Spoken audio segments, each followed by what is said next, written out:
250 million years ago, a vibrant, lush ecosystem teeming with life was rapidly transformed into a barren, desolate world.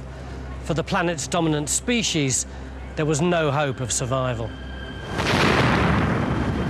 The planet had been brought to its knees by savage volcanic eruptions, turning it into a fireball Earth. The eruptions released toxic gases that created worldwide climate chaos and killed almost every living thing. For something like a Gorgonopsian, it would have seen a world which would be changing. They'd been a favourite snack for Gorgonopsians, but by burrowing underground, they'd stayed out of their predators' reach. And it proved to be a useful habit when climate change scorched the Earth's surface.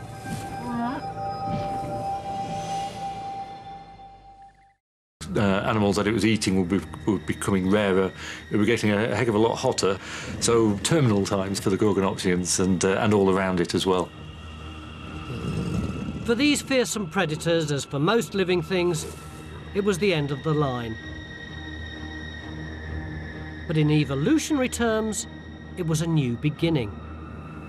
Catastrophes can reset the evolutionary clock. That means that evolution, the whole direction of evolution perhaps will change because the dominant species disappear. And then other species that were taking a less significant role before the event have their chance.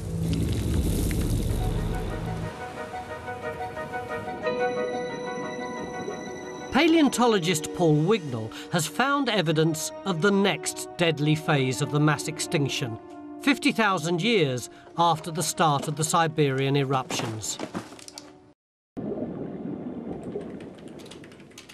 It was clear that there was something major going on which hadn't been discovered before.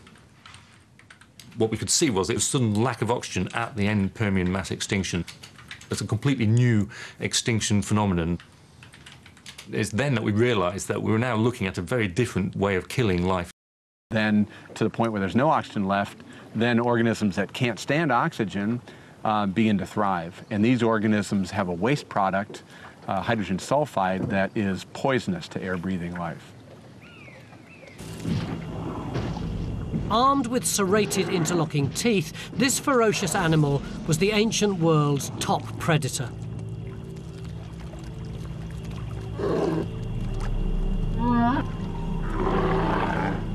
But all these creatures were doomed.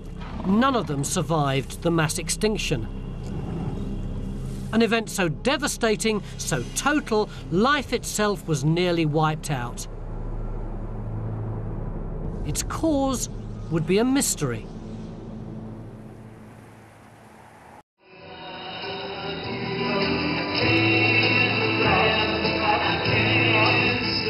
Fossils tell us at this point there is virtually nothing left on Earth and we go into a dead zone.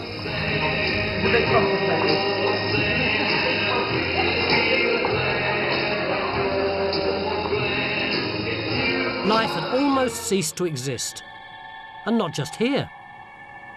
The dead zone was a line of death that travelled all around the world and could be found on every continent.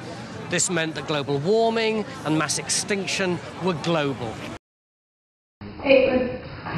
It was wonderful. Thank you very much. That's all I want to say. I don't have to want to say anything. I'd just like to say thank you so much, everybody. It's been really wonderful.